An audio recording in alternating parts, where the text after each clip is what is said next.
Yo recibí del Señor lo mismo que les transmití a ustedes, que el Señor Jesús, la noche en que fue traicionado, tomó pan y después de dar gracias lo partió y dijo: este pan es mi cuerpo, que por ustedes entrego. Hagan esto en memoria de mí. De la misma manera, después de cenar, tomó la copa y dijo: esta copa es el nuevo pacto en mi sangre. Hagan esto cada vez que beban de ella en memoria de mí. Porque cada vez que comen este pan y beben de esta copa, proclaman la muerte del Señor hasta que Él venga. ¿Qué tal? Hoy nuestro tema es sobre la Cena del Señor, un oficio tan importante, una celebración tan importante para la vida de la iglesia y particularmente para nuestras congregaciones. Estamos hablando de algo que nosotros denominamos Cena del Señor o Santa Cena, pero que además tiene otros apelativos, y comienzo por identificarlos. El primero de ellos es la palabra Eucaristía, que es una palabra griega. Se usa esta palabra debido a que el acto de la Cena del Señor, según 1 Corintios, el texto que acabo de leer, el capítulo 11, versículos 23 en adelante, la acción comienza diciendo que el Señor dio gracias, y dar gracias en el griego es el término eucaristeo, de ahí viene Eucaristía. Este concepto pone énfasis en el sentido de la Cena del Señor como un acto de gratitud y de adoración a Dios. El segundo término que se aplica a la Cena del Señor es la palabra sacramento. Hay quienes lo aluden con esta palabra. Proviene de dos términos latinos: sacra, que significa lo sagrado, lo santo, y mentum, que lo que significa es medio, instrumento o modo en que se hace, de tal manera que sacramento es el modo sagrado de hacer algo o la manera sagrada de hacer algo. En el contexto cristiano evangélico, nosotros somos practicantes de dos sacramentos: el sacramento del bautismo y el sacramento de la Cena del Señor. El tercer apelativo que se usa para la Cena del Señor es la ordenanza. Alude al hecho de que Jesús instituyó este acto como un mandato de celebración para la comunidad de fe. Nosotros los cristianos evangélicos, como ya hemos dicho, hemos respondido a dos ordenanzas en este caso, porque sentimos que son las que Jesús abiertamente estableció: el bautismo y la Cena del Señor. Así que con el término ordenanza hacemos énfasis al sentido de la orden de realizar la cena que viene de parte de Jesús. El otro apelativo, la otra forma de identificar la Cena del Señor es que decimos la comunión o la Santa Comunión, que se relaciona con el concepto paulino ahí en 1 Corintios 10, versículo 16, cuando Pablo dice: la copa de bendición que bendecimos no es la comunión de la sangre de Cristo, el pan que partimos no es la comunión del cuerpo de Cristo. Es decir, Pablo identifica este acto como un acto de comunión, y con este concepto se alude al sentido de compañerismo y unidad que tenemos con Cristo y con nuestros hermanos al celebrar la Cena del Señor. Así que ahí están las cuatro términos con que se identifica la Cena del Señor o Santa Cena: Eucaristía, sacramento, ordenanza y comunión. No pretendo ser doctrinal en la presentación de este tema. Estoy tratando de dar algún aporte a la riqueza de celebración que ya hemos tenido, y tampoco busco de ninguna manera decir cómo es que usted debe hacerlo. Quiero nada más compartir elementos que deben ser considerados y, de ser posible, aplicados durante la experiencia de celebrar la Cena del Señor. Y aunque no estoy buscando ser doctrinal, es difícil que cuando se habla de temas como estos uno no termine dando algo de doctrina. El centro de la Cena del Señor es Jesús. No somos nosotros, aunque estamos incluidos. toda la cena debe ser celebrada en torno a Jesús. Jesús es la persona principal, el agente principal de lo que está aconteciendo cada vez que celebramos, y por lo tanto su vida y su obra es la que es expuesta fundamentalmente en la cena. Todos los elementos que tenemos en la cena se articulan alrededor de Jesucristo en tres ejes principales. Un primer eje que llamamos el eje vertical es que la cena del Señor une a Jesús con el Padre y con el plan de Dios, porque se destaca allí la bendición, es una alusión al cielo, y también se destaca el concepto del reino de Dios. Es decir, en la cena del Señor hay una clave importante que es ese eje de unidad entre Jesús y el Padre, presente allí de manera implícita en la celebración. El segundo eje le llamamos el eje horizontal, porque es el que une a Jesús con sus discípulos o con la comunidad de creyentes. En la celebración de la Cena del Señor, ese eje debe estar allí, Jesús y su puente, su relación con la comunidad de fe. Y el tercer eje le llamamos el eje temporal, porque en la Cena del Señor hay una alusión al tiempo. Une a Jesús con el pasado, en el sentido de que Él celebró esta cena y hay que poner atención a cómo lo hizo. El presente, porque nosotros celebramos la cena y tenemos que poner énfasis en cómo lo celebramos, por supuesto, y la celebramos por mandato de Él cada vez que coman de este pan. Es decir, un acto presente. Pero además también la Cena del Señor alude al futuro, lo que vamos a celebrar y cómo lo celebraremos cuando Él venga. Así que allí está este eje que llamamos el eje temporal. ¿Qué quiero decir con esto? Resumo para ustedes. El centro de la cena es Jesús, y Jesús nos plantea tres ejes a partir de Él. Él y el Padre, Él y lo celestial, Él y el Señor bendiciendo. El eje horizontal es Jesús y la comunidad de fe.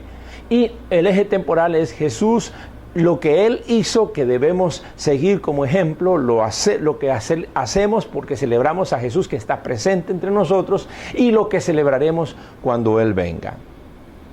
Los relatos en cuanto a la institución y la realización de la Cena del Señor se encuentran en los evangelios, más evidentemente o más abiertamente en los evangelios de Mateo, Marcos y Lucas. Juan habla del ambiente, aunque no da elementos directamente de cómo se operó la Cena del Señor en términos de el partir el pan y distribuirlo, la copa y distribuirla. Pero sí lo alude. Y el otro texto es 1 Corintios 11, que es el texto que leía al principio cuando comenzamos esta exposición. Pues bien, dicho esto, la Cena del Señor también es importante que nosotros alrededor de ella tengamos el trasfondo, lo que podríamos llamar el trasfondo más importante que hay en la Cena del Señor. ¿Qué había en la celebración de la cena? ¿Qué había de trasfondo? ¿Qué es lo que estaba aconteciendo en el trasfondo de esta celebración? Pues bien, hay varios trasfondos. Uno es el trasfondo pascual. Es decir, esta cena se hizo en medio de un ambiente de cena de Pascua. Era un tiempo de Pascua. Y esa Pascua celebra una cena antigua. La cena de la Pascua judía es una alusión a Éxodo capítulo 12. La comida alude a la liberación de la opresión. La liberación pascual es liberación. Celebración pascual es liberación. El segundo aspecto de trasfondo es el día de expiación, o conocido como Yom Kippur, que se refiere a aquella práctica de que el sumo sacerdote una vez al año entraba con la sangre de un cordero de Pascua o con un cordero que había sido inmolado, más bien, y penetraba hasta el lugar santísimo para pedir con este sacrificio y con esta ofrenda el perdón por los pecados de los sacerdotes y de todo el pueblo de Israel. pues el énfasis allí es el énfasis de la expiación de pecados. El tercer trasfondo es la alianza antigua, que es también importante señalar.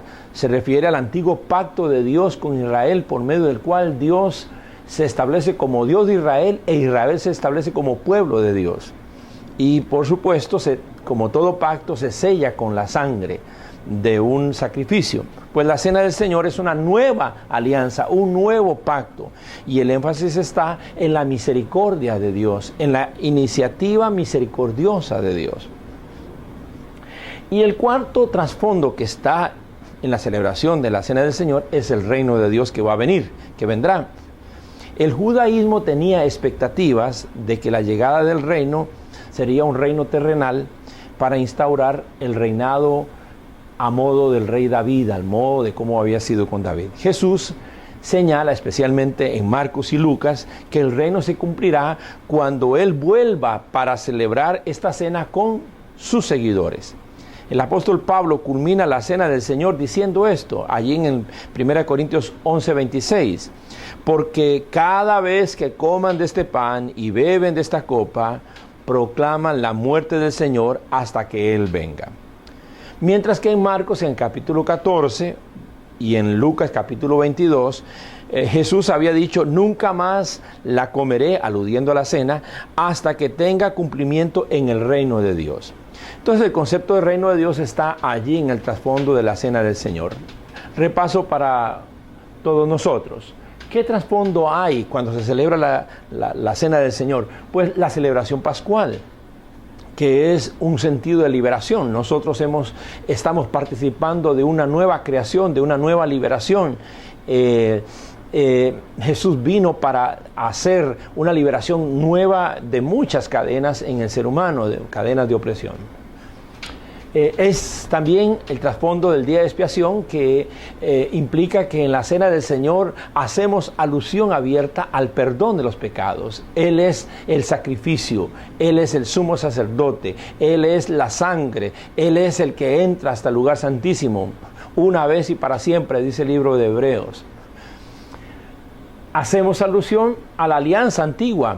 Por eso en la cena del Señor, uno de los enfoques que tenemos es que lo que estamos celebrando, sobre todo con la copa, es que Dios ha establecido un pacto nuevo con un pueblo que es mucho más inclusivo que el judío. Es decir, ya no es solamente con el judío, sino con todo aquel que, unido a Jesucristo, forma el pueblo de Dios. Y el último aspecto de trasfondo es el reino de Dios. Celebramos la cena del Señor con la expectativa del reino que se nos está manifestando y que tendrá cumplimiento final en la segunda venida de Jesucristo. Pues bien, la cena del Señor es una cena que parte de la iniciativa de Jesús. Él es quien convoca. Y aquí quiero ponerlo en pantalla para ustedes, este elemento, porque me interesa que nosotros podamos considerar este concepto. La cena del Señor es una cena que parte de la iniciativa de Jesús.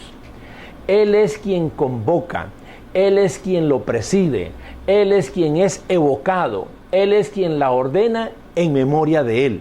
¿Ven la centralidad?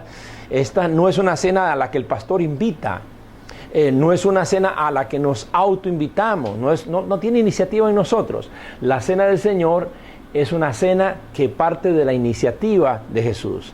Esta iniciativa significa que Dios mismo toma el paso de invitación, nos sirve la cena y nos convoca a ella, pero que además es Él quien la preside. Cuando estamos ministrando la cena del Señor, somos instrumentos de Jesús.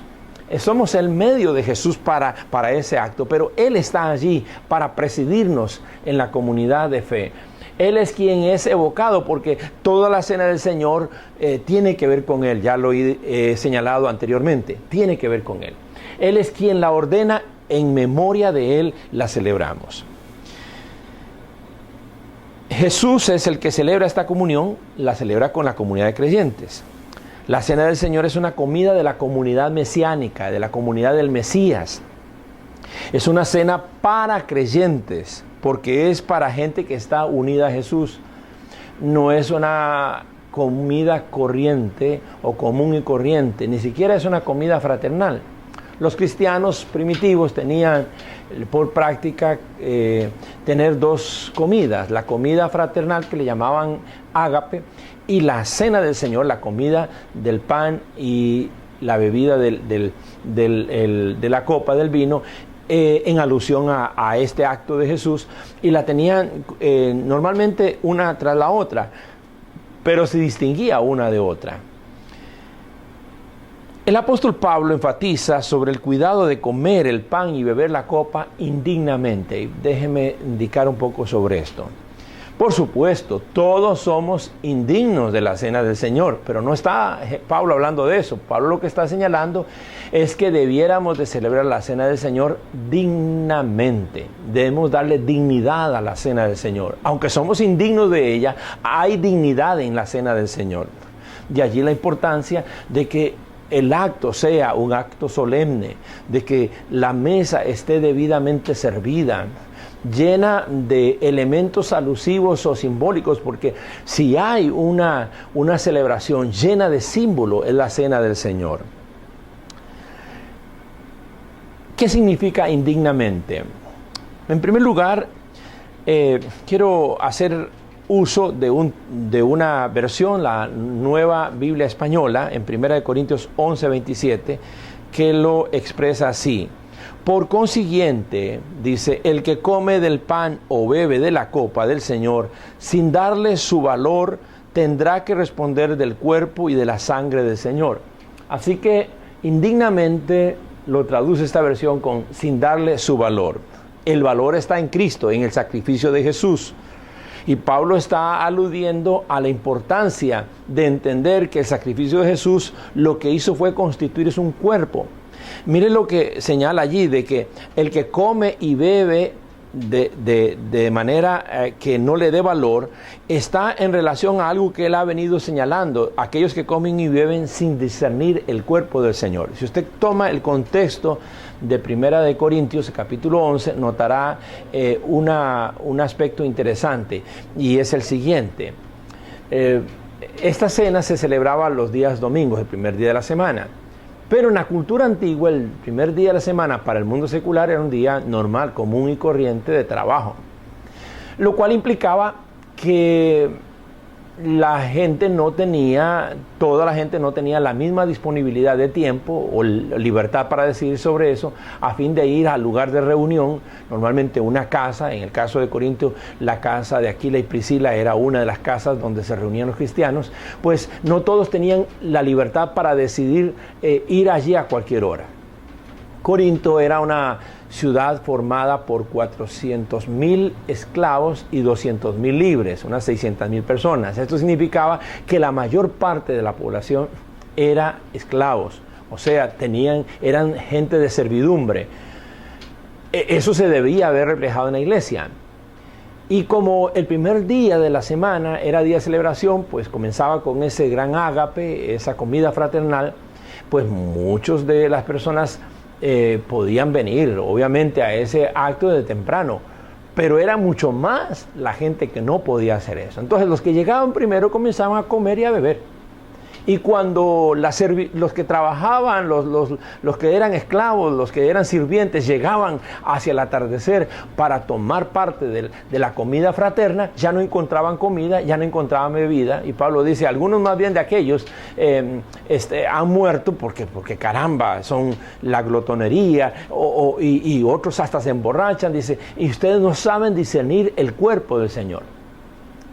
En otras palabras, está diciendo, ojo, cuando tomamos la cena del Señor, el valor que tiene es que Él estableció una comunidad, un pueblo. Su sacrificio establece una comunidad, y en la comunidad tenemos que saber discernirnos. Y discernirnos es darnos el lugar que cada uno le corresponde en un trato equilibrado, en un trato de dignidad. Este mismo texto de 1 Corintios 11:27, pero ahora en la versión del lenguaje actual, se traduce de esta manera. Por eso, si una persona come del pan o bebe de la copa del Señor Jesucristo sin darle la debida importancia, peca en contra del cuerpo y de la sangre del Señor. o de la sangre de Jesucristo, sin darle la debida importancia. Se hace alusión con ello al sentido de la memoria, que Jesús dice, hagan esto en memoria, anamnesis, que significa despertar en la mente nuestro afecto por Jesús. Esa sería una traducción. Es decir, hacer memoria no es solamente recordación, como si se tuviera un viejo recuerdo, es que se despierta la mente al afecto que debemos tener por Jesús, por ese acto de lo que Él hizo. Y además, hacerlo significa abrir la mente a la conciencia de los pecados que hemos cometido. Cuando estamos en la cena del Señor, tenemos que hacer memoria de en qué le hemos fallado a Dios, en qué hemos pecado. Por eso la cena del Señor tiene ese momento de examínese cada uno a sí mismo. De ese acto de venir dándole la vida importancia que el sacrificio de Jesús cubre ese pecado, pero hay que reconocerlo delante de Él.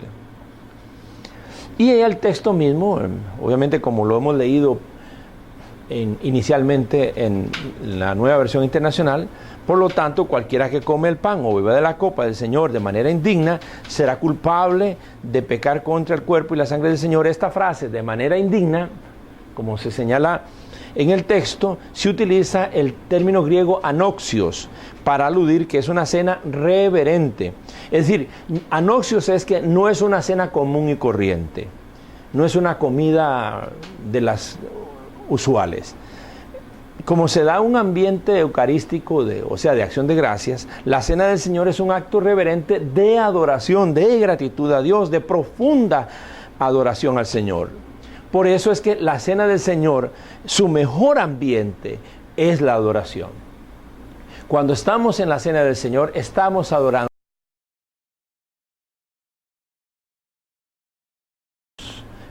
Aludimos con alabanzas y elogios a Dios, inclinamos nuestras almas delante del Señor.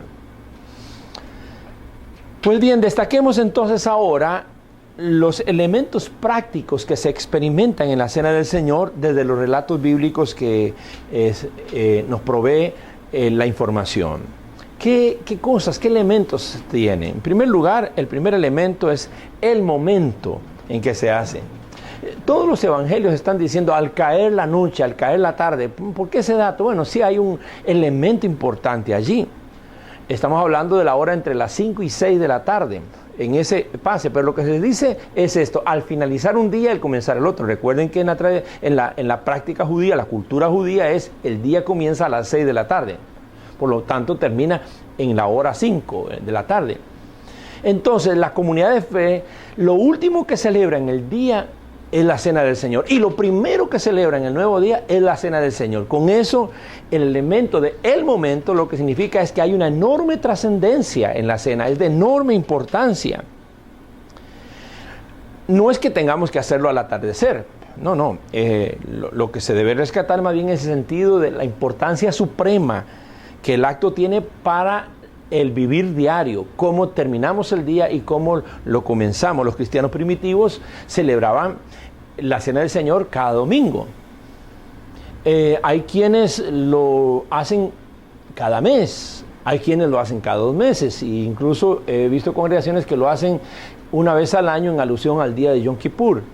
No vamos a entrar en el detalle de qué es lo que debe o no debe hacer. Digo que los cristianos primitivos lo hacían, la iglesia primitiva lo hacía cada domingo, como algunas otras tradiciones cristianas hasta el día de hoy lo realizan. Además de este elemento del momento, están las personas que celebran la cena.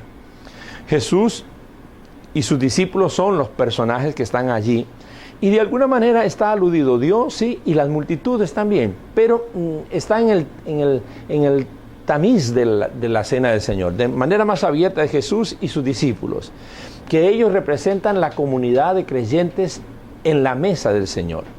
La cena del Señor es una comida para creyentes que tiene cada uno de estos creyentes expectativa en el reino de Dios. Es la comunidad alrededor de la mesa del Señor. Hace pocos años, unos arqueólogos encontraron en Turquía, que es la zona donde existieron las iglesias de Asia Menor del primer siglo cristiano, encontraron lo que hasta ahora podría llamarse el lugar de reunión de los cristianos más antiguo que se conoce o que se tiene. Y la sorpresa de este elemento es que, además de las señales del pececito, que eso es lo que identificó que se trataba de un lugar de reunión cristiana, allí no habían sillas, ni bancas, ni un altar. Allí lo que había era un saloncito con una mesa en el centro, porque los cristianos se reunían alrededor de la mesa. Entonces Jesús y los cristianos alrededor de la mesa. Los personajes están alrededor de una mesa. Somos convocados alrededor de la mesa. Ahora, la tercera cosa o el tercer elemento práctico que se alude son las acciones de la cena del Señor. Y aquí voy a destacar tres acciones. En primer lugar, la primera acción es Jesús toma el pan y da gracias. Lo parte y lo reparte, todo alrededor del pan. Toma el pan y da gracias. Lo parte y luego lo comparte a los discípulos para que coman. Toda la cena del Señor está llena de simbolismo. Partir el pan, hay un símbolo aquí de sufrimiento, de quebrantamiento, de rompimiento. En la cena del Señor, el sufrimiento y el dolor están presentes. Por eso no deberíamos celebrar una cena del Señor sin hacer alusión de alguna manera, ya sea por oración intercesora, por señalamiento de algún caso, del dolor humano. Nosotros no estamos fuera del mundo cuando celebramos la cena del Señor. Estamos en el contexto del mundo, un mundo adolorido, un mundo lleno de quebranto. La segunda acción es Jesús toma la copa y la bendice. El pan se da gracias. La copa, se bendice la copa. Se da gracias por el pan, pero se bendice la copa. Y se le da a los discípulos la copa para que la beban. Y aquí la copa, el vino, es un símbolo de alegría, el contraste con el sufrimiento. Beber la copa alude al acto de la fiesta del pueblo de Dios, que celebra que ha sido constituido precisamente en eso, en pueblo de Dios mediante una nueva alianza por medio de Jesucristo. Vivimos la alegría. San Pablo agrega un gesto final cuando habla de que este acto debe ser realizado cada vez como proclamación de la muerte del Señor hasta que Él vuelva. Este elemento no estaba dicho de esa manera. Jesús no dijo, así proclamará mi muerte. Pablo lo agrega. Los cristianos terminaban la cena del Señor recordando que con ellos estaba proclamando la muerte de Jesús hasta que viniera. Y terminaban la cena del Señor haciendo una declaración, una petición. Decía, Maránata, Maránata, Maránata. Ven Señor Jesús, ven Señor Jesús, ven Señor Jesús. ¿Por qué? Porque hay una acción importante de la cena del Señor que tiene que ver con la venida de Jesús, con el sentido de la esperanza. Así que estos elementos, cada uno de ellos va aludiendo a algo. En el caso de las acciones, de igual manera, las acciones de la cena del Señor tiene tres acciones importantes. Alrededor del pan, el sufrimiento. Alrededor de la copa, la alegría. Alrededor del Maranatá o el ven Señor Jesús, la esperanza. Porque vivimos en medio del sufrimiento y de la alegría, pero vivimos con esperanza. Ese es el mensaje central de la cena del Señor. Cristo nos ha puesto a celebrar en medio del sufrimiento y la alegría con esperanza. Él es nuestra esperanza. Al fin de los tiempos que hay, Dios está allí.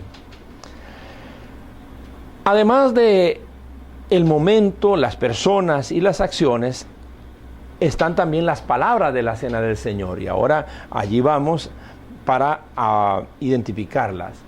Las palabras de la cena del Señor son 4. La primera palabra es, este es mi cuerpo que se entrega por ustedes. Esa palabra debe ser expresada cuando celebramos la cena del Señor.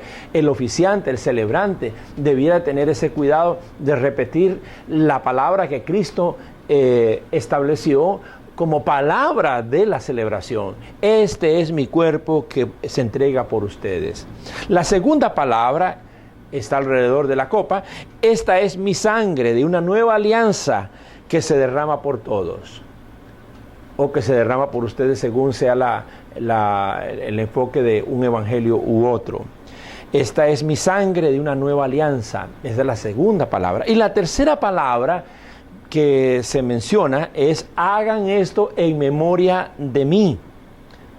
Hagan esto en memoria de mí. Esta es la tercera palabra que Jesús va diciendo cuando celebra cada uno de los elementos. Háganlo en memoria de mí.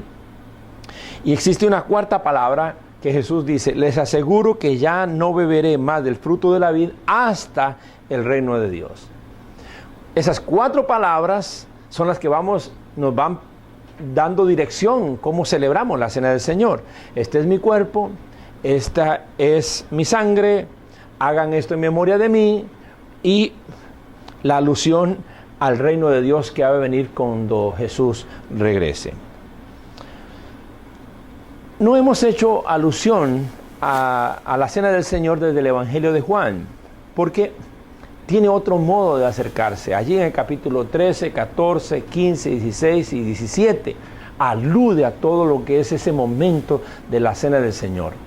Bastante se dice al respecto, pero no habla tanto del procedimiento como tal, o de los elementos partidos como se han dicho, o impartidos como se ha dicho en los otros evangelios y en el caso de Pablo. Pues bien, sin embargo, Juan aporta riqueza en el tema, en el enfoque. Conviene destacar algunas cosas desde ese evangelio. En primer lugar, el ambiente de servicio.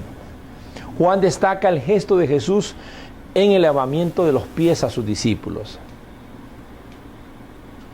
Este puede ser un elemento que uno puede integrar eventualmente en la cena del Señor. En mi caso, por ejemplo, cuando es la Semana Santa, hacemos el Jueves Santo una actividad que le llamamos el ágape.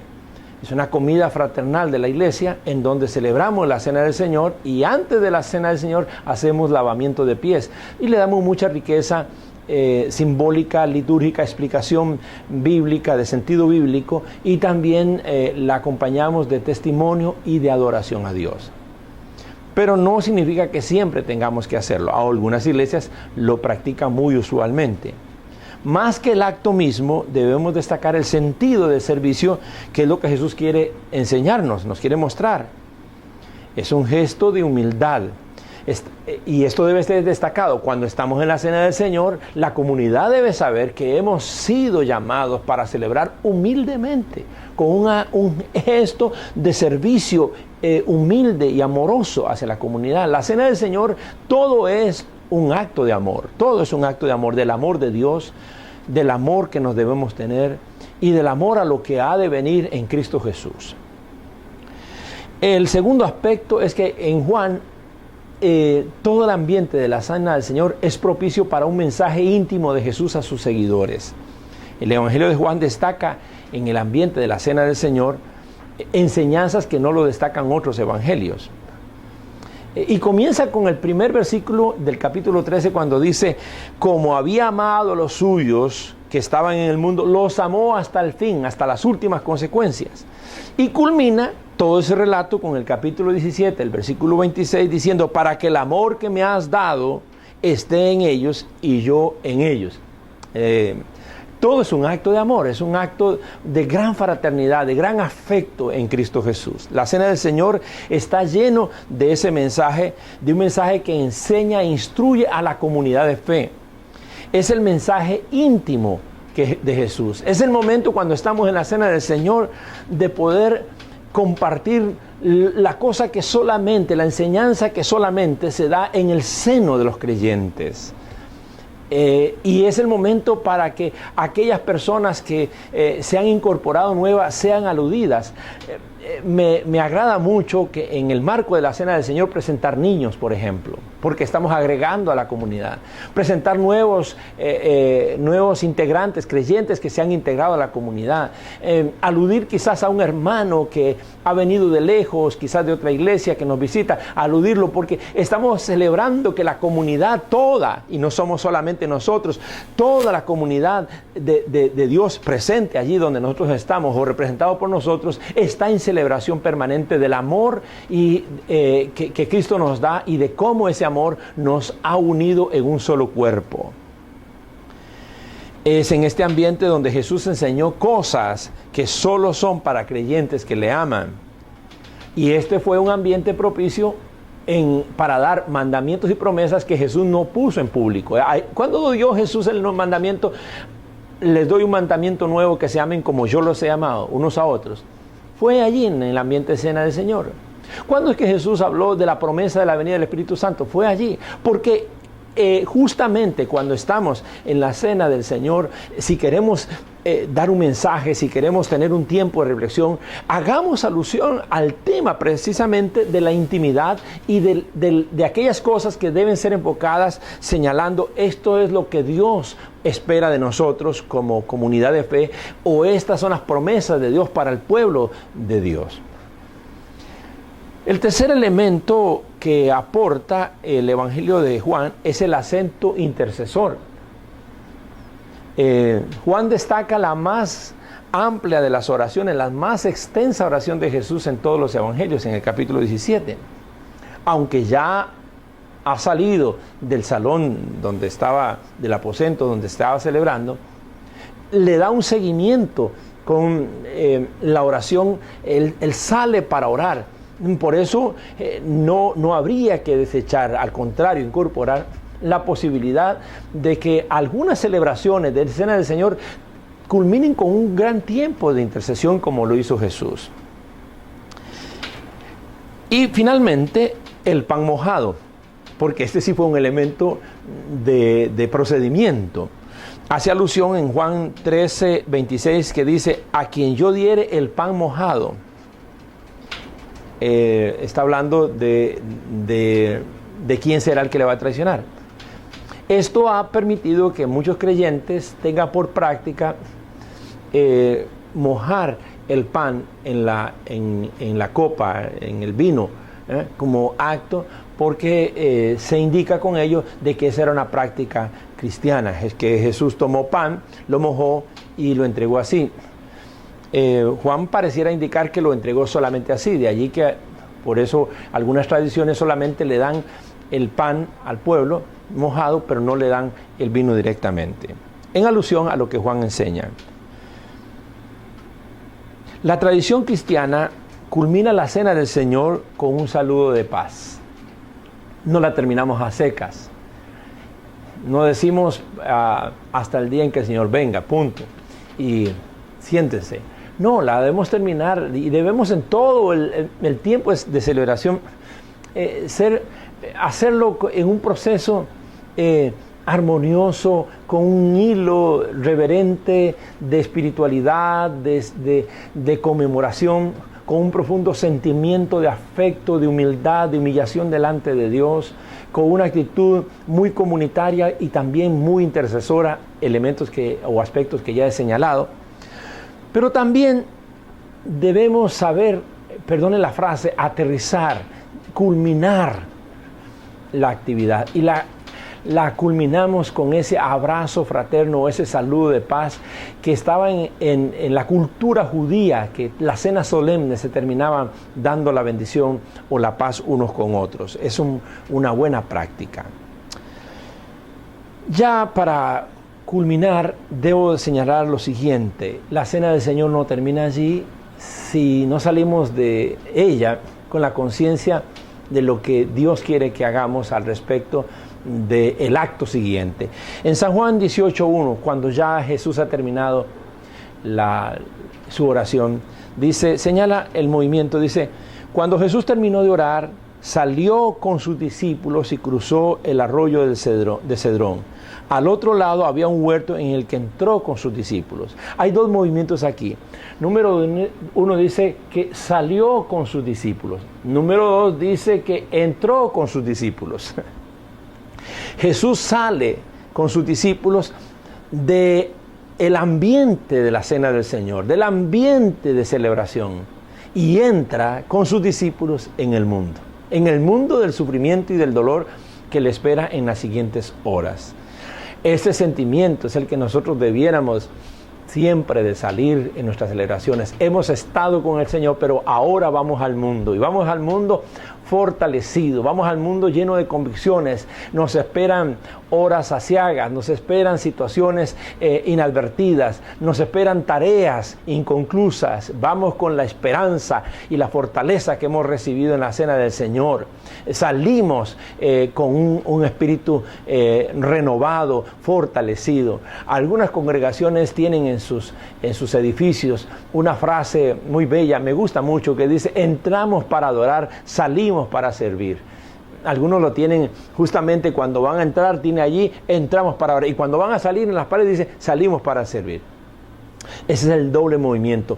Terminamos la cena del Señor y ahora salimos para servir, salimos para testificar, salimos para proclamar aquello que ya hemos proclamado en la cena del Señor y que ahora en nuestras vidas se convertirá en mensaje para el mundo. Espero que estos conceptos y la forma en que hemos ido ilustrando con imágenes lo que aquí hemos estado compartiendo contribuya a enriquecer este maravilloso elemento, esta maravillosa experiencia de la cena del Señor.